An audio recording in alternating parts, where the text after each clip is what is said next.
Well, it's been 48 days since the last 1% sell-off in the S&P, but fears of higher Treasury supply, a precarious US fiscal position and higher bond yields has smacked a sanguine market square in the chops. We're seeing a US dollar finding a purple patch. We've got higher volatility in markets, but can it last? And we preview the Bank of England meeting and the non-farm payrolls number. It's time to get in front of the charts. This is the trade-off.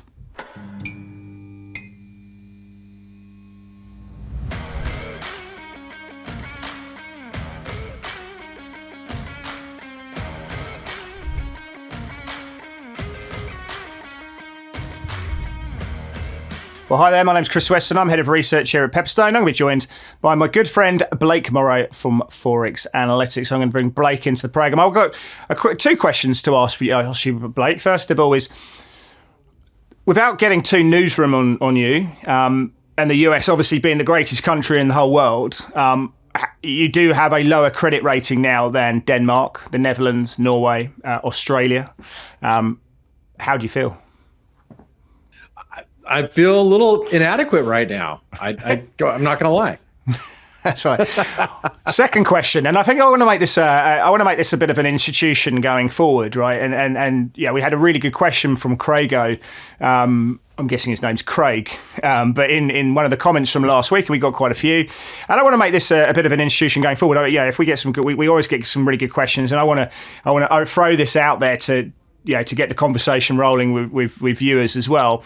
And Craigo writes about the Commitment of Traders report. We know that every Tuesday, people are trading futures of different types. The different types of players out there. Whether you're trading, you're a leverage trader or you're an asset manager. You're non-commercial effectively. You have to report your gross longs and gross shorts across the whole sort of futures curve to the CFTC, who then report them on a Saturday morning for us here in Australia, Friday night for you in your AA rated country, the US. And so people do use that, and Craigo writes, do you get some information advantage from using the Commitment of Traders report? And I felt, first of all, I want to understand, Blake, how do you use this, and then I want to throw this out to the wider audience, because I know there's people out there in the community who use the Commitment of Traders report. But for me, I look at investment bank flow and look at real money funds and what they're doing, leverage funds, and sometimes retail flows as well. But do you use the Commitment of Traders report to get an edge in currency trading or in your index trading? How do you use it? I actually use it for currencies quite a bit. It's one of those, tools that you keep in the toolbox. It's kind of like that, if you got a bunch of screwdrivers, it's that, it's one of the flathead screwdrivers. You're like, I need the flathead today, and in this toolbox, when you see like large speculators, just really, really aggressively long or really aggressively short, that usually it's almost like a retail crowd in a sense. And so when they get really, over bullish or over bearish, I start looking for reversals. It's kind of like looking at a sentiment indicator, very similar type of situation. So the COT, it's something that I do glance at. And if I see anything glaring at the end of the week, it is something that I start paying attention to. But, the FX market has been diluted over the years. And since I predominantly trade FX, that's something I do take into account. So I think it's one of many tools that you can use. But I think that, first of all, that's a great question, Craig O. And for anybody else that have questions, I think we're going to start answering a question live here on the show every week. So I think the interest for me with FX, so few people trade FX futures these days. It's all swaps, it's all forwards, it's all spot. So the futures market gives us an indication. But again, I think you're right. You look for those extremities where it's at 100 percentile or 0 percentile of a 1 5-year range, and you'd say, look, that position is getting a bit overdone, and then obviously price action is your key there. But I think it's an interesting one. I'm interested to you guys out there, because I know a lot of people out there who are watching this show do use the Commitment of Traders report. Tell us how you're getting your edge over there. Especially I find it really quite useful in commodities over FX. But how are you guys doing it? That's the question of the day. Let us know how you're feeling out there. Anyway, let's go into topical thunder. Let's have a look at the big macro thematics playing the market.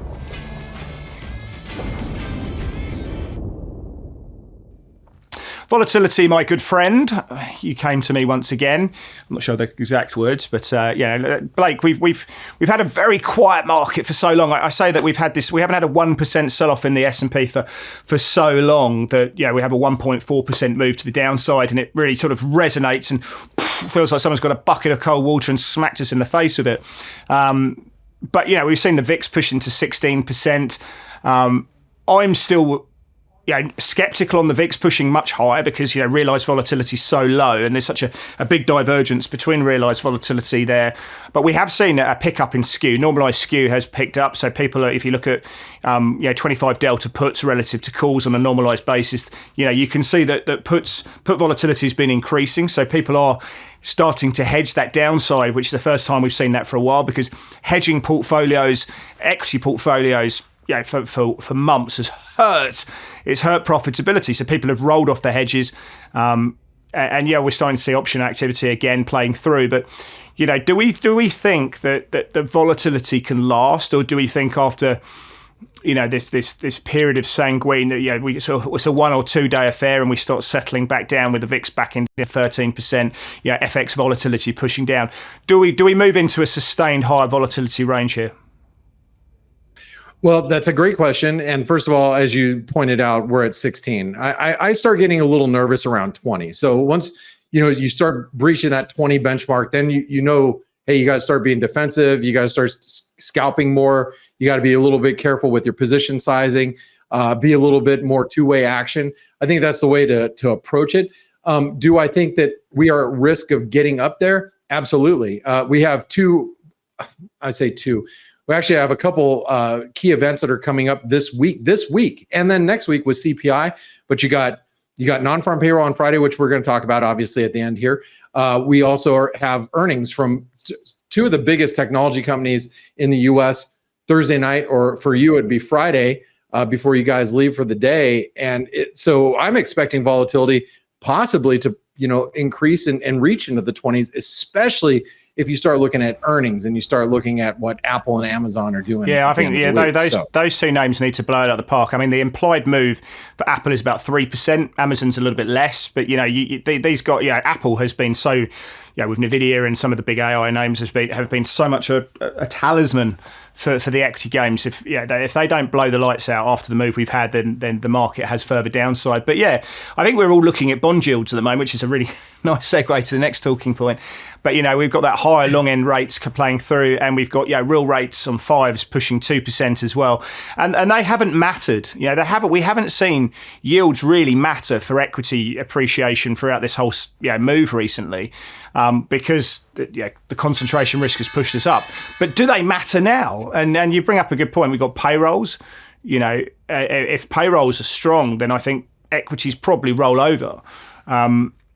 And then next week's CPI, I'm looking ahead at next week's CPI, and I'm seeing, the Cleveland Fed nowcast saying that we're probably going to get 0.4% month on month on core, which I think would increase the probability that we get a rate hike in November. And I think those things are things. So I'm skeptical that we're going to see a sustained period of volatility myself. Do I hope it happens? Absolutely, bring it on, I say. But I'm skeptical of that situation. Us traders, we do love volatility. That is for sure. So remember, my bull bear line, you can call it that, is right around 20. So below 20, and I'm not so worried. Above 20, I start going, eyebrows start raising. Speaking of which, let's 20% on the VIX is happy days. The sun comes out from behind the clouds. We laugh a little bit louder. Well, as traders, but if you're trying to play defensive and offense, depending on what you're doing, depending on what your the way you like to make the sausage in the markets, let's just put it that way. Let's talk about the next topic, and let's talk about the bond market. I was having an interesting conversation with one of my colleagues, Stelios. You know who Stelios is. Today and this morning, actually, here in the U.S., and we were talking about bonds. Well, I thought it might be Stelios because it probably wouldn't be Ryan, right? No, it will not be Ryan. Why Ryan doesn't? That goon. Just kidding, Ryan. Hey. Love you. They made fun of my hair, by the way. I caught that. I see you guys. All right. So talking about the bond market, though, we had yields obviously flying. 10-year yields are at really I would call key resistance. It's a wedge. It's actually a bullish wedge, just so you all know. Bond market came under pressure today, but Stelios was asking, hey, can we really sustain this high of yields? Can the market sustain this in the current environment? And what happened by the end of the day, yields came off a little bit and the bond market bounced back. We actually got a little bit of a false breakdown in the 10-year. But, with this Fitch downgrade, does it worry you as a non-American? Like for me, I'm not so worried about it because I'd be more worried if we start to see Moody's and S&P come and join the party in the ratings game. But right now, Fitch, I would validate their arguments, understand the downgrade, but it's just Fitch. You know what I mean? So does it matter to you? And what do you think about yields at current levels? Well, let me say one thing with the S&P are already down there, right? So Fitch have actually come down to S&Ps. So that they never actually upgraded them after 2011. So what we're actually seeing, and you never hear about upgrades. You never hear about upgrades. You don't. Well, you certainly won't with America because their fiscal position is quite precarious, and that's the issue. So look, I think what at the bottom line is what we've heard from Fitch is not new information. Everyone knows this stuff, right? Everyone knows that the fiscal deficit is there, but they expect the fiscal deficit to worsen, right? Whereas I think the street expects the fiscal deficit, the government deficit, to improve slightly. We'll see. But look, I don't think anyone's expecting. So the bottom line is, if you're a pension fund and you're holding sovereign debt, are you now going to liquidate your portfolios because of this? Absolutely not. No. So this is a non-event in the market's eyes. I think it's reinforced the idea that the fiscal position is incorrect. Now, going back to your point on yields, the US now has an interest component on that it has to pay of about $1 trillion a year. So these high yields are bad. Yellen needs to push back on this, and she started doing that already. We know their fiscal position is wrong. We know their interest things. So if long end rates are going up, that's bad. It hasn't mattered for markets until it does now. I wouldn't be surprised if we start seeing a few buyers stepping in at the moment. I think the big concern for us has been the increase in coupon issuance. We heard from the US Treasury refunding yesterday, or overnight, should we say, for me, overnight, your morning yesterday, 8:30. The coupons that they're bringing out, the issuance that they're going to bring out is bigger than what the market was looking for. And of course, that additional supply generally means that yields go up because there has to be more takedown by the private sector. And I think that's been the big issue. And then if you marry that yesterday with the ADP report, which the market picks and chooses when they want to look at it, but obviously it was much stronger than what we're looking for. And that's what set it off. It wasn't, the move in the market was not, for me, anything to do with Fitch. It was more to do with the ADP number, which set Treasury yields off.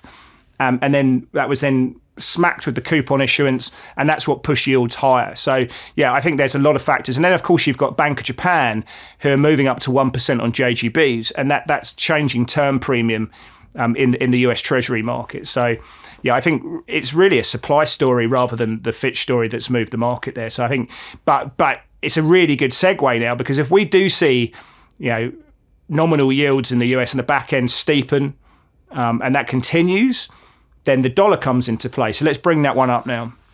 Because the dollar, if you look at the dollar index, and we don't have a chart right now, but yeah, the dollar index is making higher highs, and it's on a one-way impulsive move at the moment. I think the equity market definitely has taken notice of that. A higher dollar is not great for the equity story. It's certainly not good for the commodity story. We're seeing silver under a bit of pressure. We're seeing gold under a bit of pressure. I think if 5-year real rates tips were to go above 2%, that would be bad for equity markets and good for the dollar.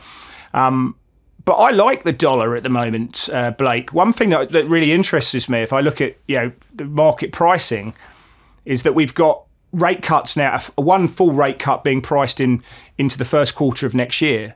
And again, I think it just feels punchy. So, from that point of view, I still think there's upside in the US dollar, like buying pullbacks in this. How do you like the US dollar now?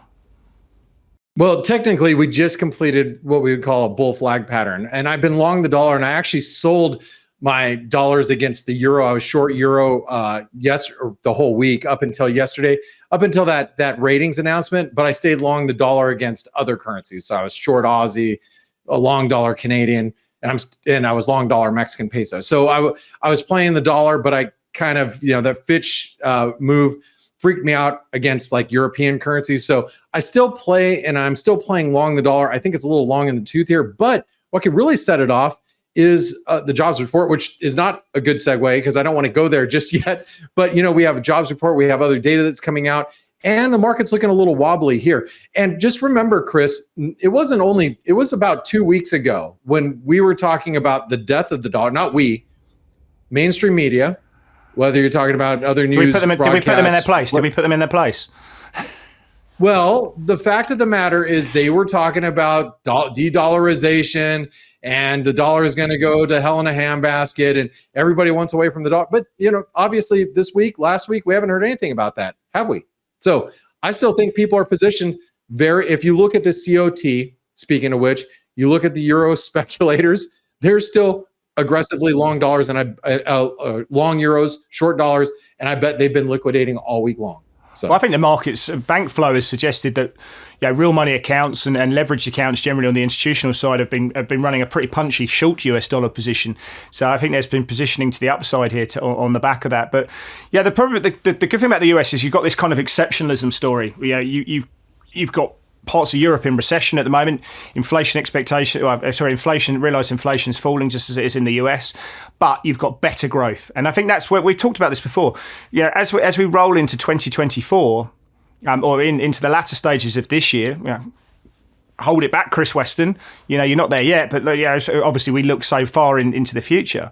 We are getting to a world where G10 currencies are going to be driven by relative growth dynamics and less so on the inflationary side.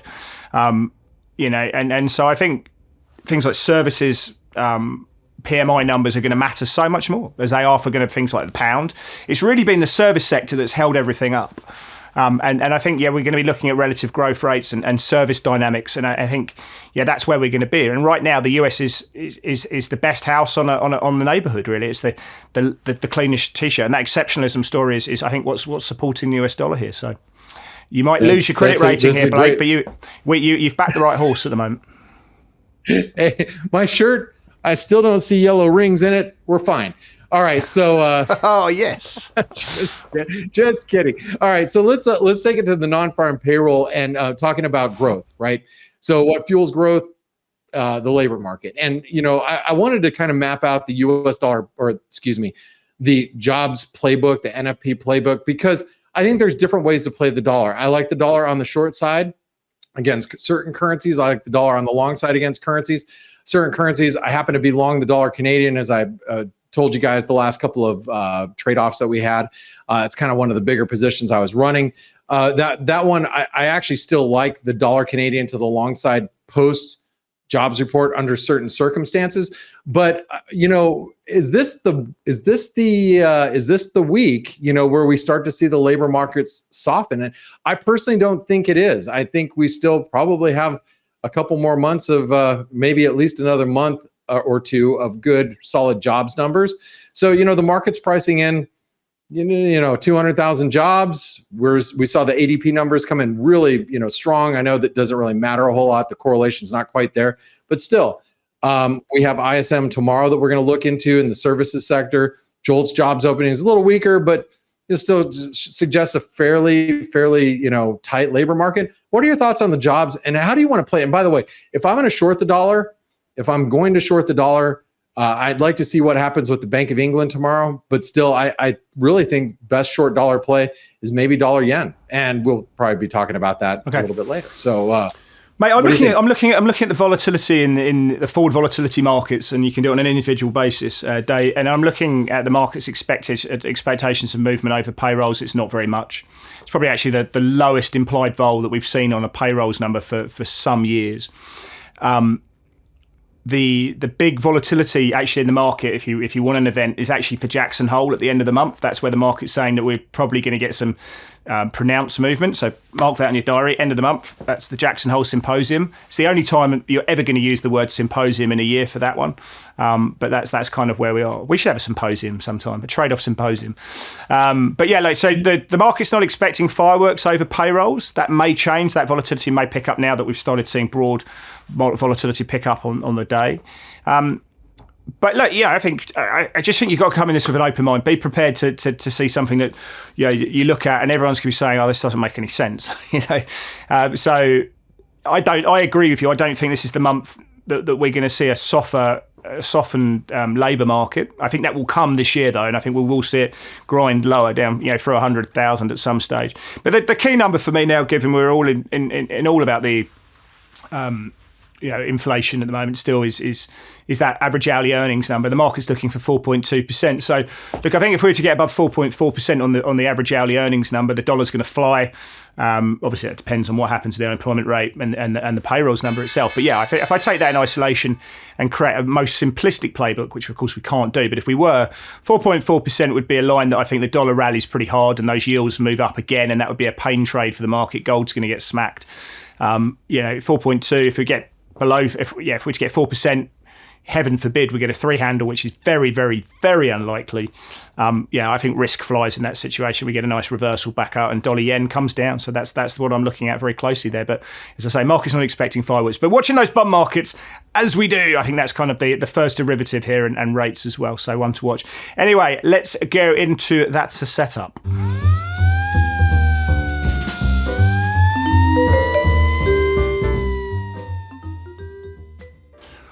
I just want to start before we go into dollar yen. What I want to propose going forward, maybe sort of in setting with the fact that the US has lost its credit rating, and I'm feeling in a kind of strange old mood. I think what we'd like to do going forward is look at Blake and I proposed 2 setups that we really like, and then if people out there in the audience have 2 setups a setup that they really want us to look at or bring into the community, leave it in the comments section below and we'll address it next week. So Blake and I will look for 2 that are really front and centre, that we're talking to clients about, traders, and something that we're looking at as a setup ourselves. But if you've got a setup, whatever asset class that you want us to look at and a view on it yourself, do leave it in the comments, and we'll bring that into the show next week, starting next week. So mixing it up. New financial year, let's mix it up going into August. Anyway, let's bring up dollar yen to start with. Let's get this going. I'm waffling on. Let's go. Right, dollar yen. Why do I like this one, Mr. Blake? Well, you like it short. It's going up. It's had a really nice move. We saw that correction down through July, hit the 50% retracement level. We had a nice rally back up into the former breakout level. Market didn't like it. We're sort of testing these FIBO levels on a closing basis, and the buyers have stepped back in, and we're now, looking to make a move back up to sort of 145. Obviously, the yields, the long end yields. So usually it's the front end, 2-year Treasury, which drives that, because that's obviously where you're getting that rates differential playing through. But we're now starting to see the dollar working, and what you've got in this higher volatility environment, but this period of drawdown, is that you've got 2 very defensive currencies. You've got the dollar and the yen, which are both attractive in this market at this precise moment. And obviously the high beta plays are getting hit, Aussie, Kiwi, some of the EM currencies. But I like this higher, Blake, and one of the things I want to throw out is the idea is when do we get the MOF, the Ministry of Finance in Japan, talking about the currency? Obviously it's the rate of change they're concerned with, but I like this higher. But we are getting to that point, which miraculously could be when we get the MOF coming in as well. You like this on the short side, I remember.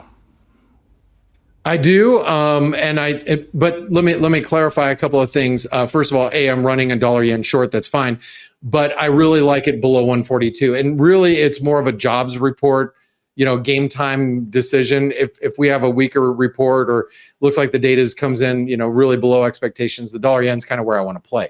But overall, I think you're right that we're in a range and we're up near that. That is the risk level, and let's not forget. I know the BOJ didn't quite do what the market was really hoping they do with yield curve control. They just moved the band or widened the band a little bit. But I do think it's one minor step in normalizing policy. One really, really, really small step, but it's something that we can't ignore as traders. So I think there's going to be a lot of two-way price action in the dollar yen. And I think the 138 to 145 is a big fat range that we can trade in. Nice one. I just want to quickly say that I actually thought what the Bank of Japan did was pretty bold and actually a really good step for them as a way of normalising. I won't go into too much depth because I'm going to get the producer giving me a throwing his hands in the air in a minute. But I do think if volatility does settle down, then the yen kicks back in as regardless of what happens with 10-year JGB yields and 10-year swaps in Japan.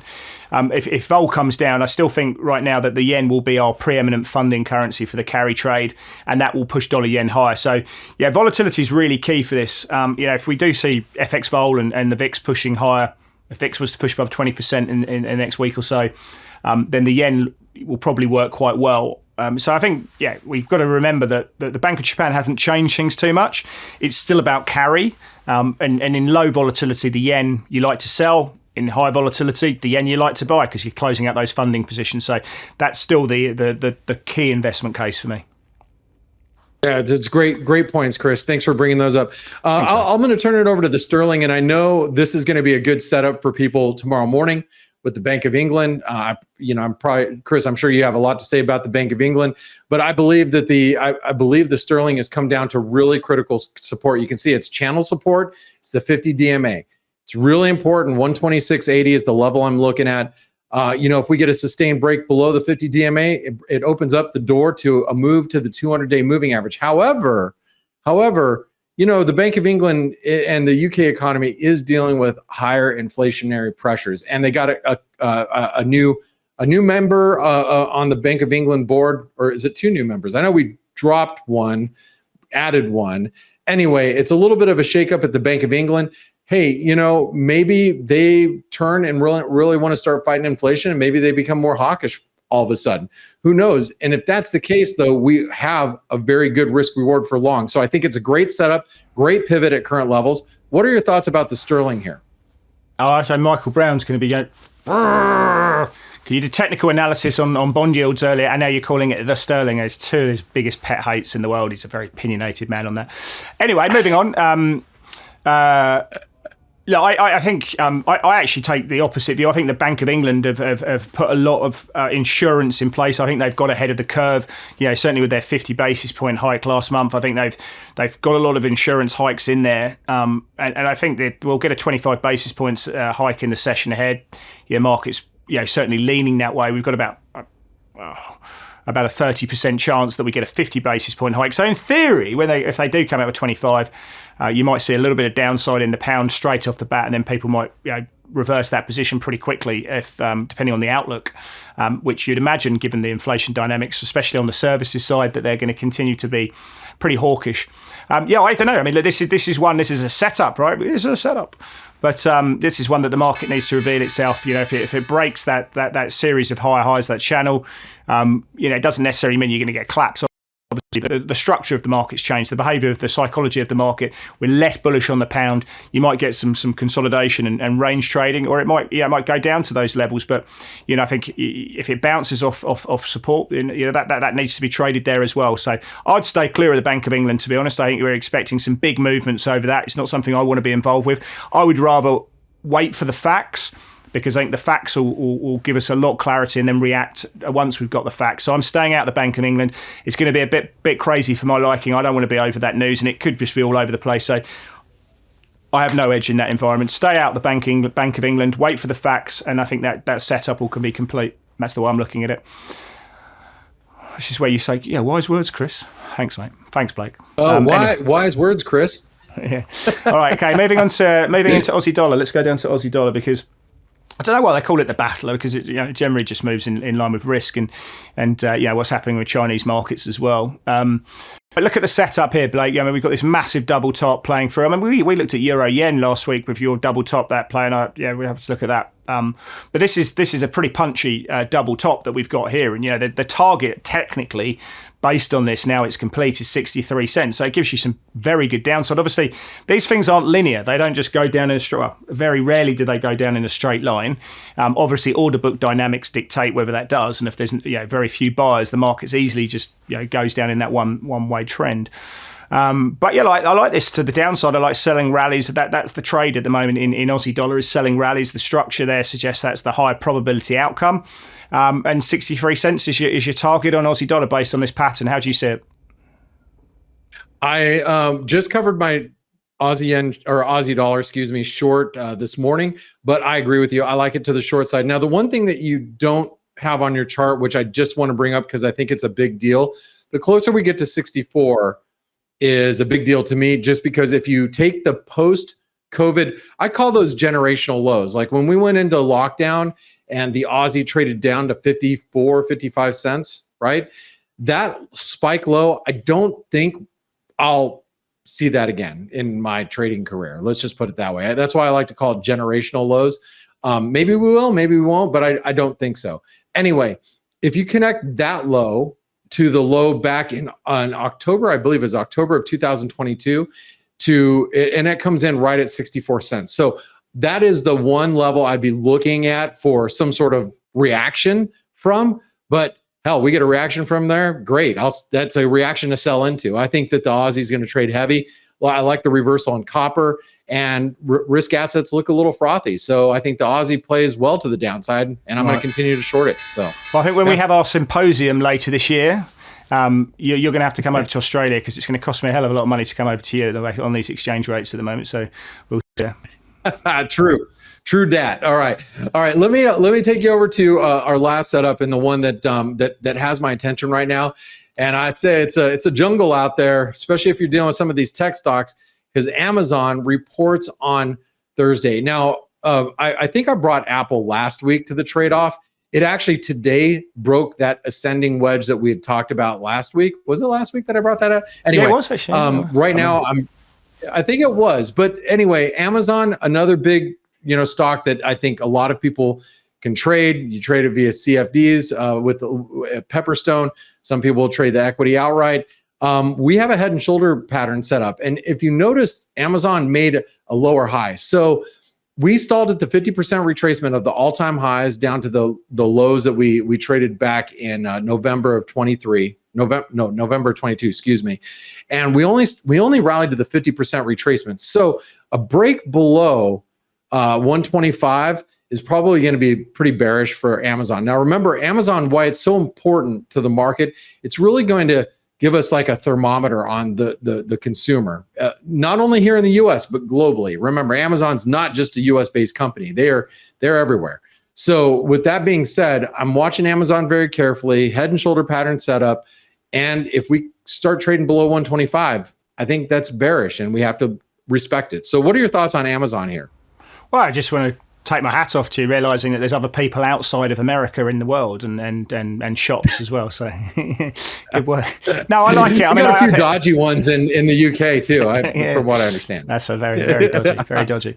Look, it's a great setup. I mean, it's just one that's going to resonate with a lot of retail traders out there who love these patterns and see these as fairly high probability trades. I mean, you've got the 200-day coming in. Is that 50 days? Is that, or the orange line? That's a 50-day that we're sitting on. Correct. It's exactly. And you've got the S&P is a similar situation. We've got the 50-day just below, and that's been a good trend guide recently. So I think as a short-term trend, the 50 days one that we like to use as a trend filter. And obviously the head and shoulders pattern, it needs to complete, and so you've got that confluence of support levels. If it breaks there, obviously it doesn't guarantee anything. Nothing does. Nothing's guaranteed. But I think it's a great pattern, and the behaviour's clearly changing. You had a really bullish move. The buyers have given up a little bit. The sellers are saying, "Hang on a sec, we might do this." But we haven't got that emphasis to shorting. Shorting's been an awful trade for some of these discretionary and tech stocks. So. If we get the break of that, the closing break there, I think the short sellers will probably have a bit more of a say. The buyers will dry up a little bit. Those sellers will kick in. Volatility is going to kick up. So that pattern's putting me on notice. I like it. Can I say one last thing? I also have to report that Apple does report earnings with Amazon after the close on Thursday in the US. So you guys in Australia will be following it first thing in the morning, and it could be a market mover for Friday. So just keep that in mind. Not only non-farm payroll, but two of the biggest in the aftermarket. Arguably in the session aftermarket. Let's put it how it is, right? So in the session ahead. There we go. In the session ahead. In the session. All right. Play of the day.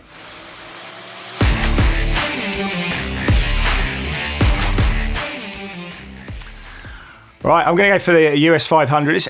It's more of a roadmap rather than a trade. We've got this kind of regression channel. You could just do a normal channel that's been going up since the March lows.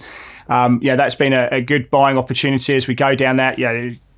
just the line of best fit, but Bollinger Band will probably do the job. But I think like Amazon there, the 50-day moving average is key, right? It's been a brilliant trend filter. The market's just been mean reverting against that level when it gets too far out, and you've just faded that in. But people have been buying pullbacks all the way up there, so I think that holds. And I want to trade the regression. I want to trade the move, a potential move into that 50-day. I think there's some further downside in this, but then I think I don't buy the move that we're going to see long end yields moving up substantially higher. If we were to get another 10, 15 basis points, that would probably take the S&P down into that 50-day moving average, and you'd probably see the dollar strengthen as well there as well. So I'm looking for buy orders into the 50-day moving average, and that just gives me that little bit of room for a little bit more dollar strength, a little bit more backup in yields before I think the value buyers come into the treasury market, and that takes us down to the 50-day. But as always in trading, it's how markets react into levels. We can put it on our radar, but I think that's where I'm looking for the trades in the moment. The market's been good buys into that. And obviously, if it flips, then you can get out the trade as quickly as you can. But I think tactically, if 10s and 30-year treasuries were to make up another 15 basis points, I think that's probably where they're going to be capped. Puts another 1.5% on the US dollar. And I think you get down into the 50-day where I think probably maybe we get a reversal. So that's how I'm thinking about this tactically now. Awesome. Well, I'm actually going to give you a trade setup that I'm not in. This is going to be the play of the day, and this is the CAD yen. Now, when you break out of a channel like we did, you look for retests of the underside of that channel. Now, I also did play the euro yen on that double top. It made a real quick move lower than on headlines.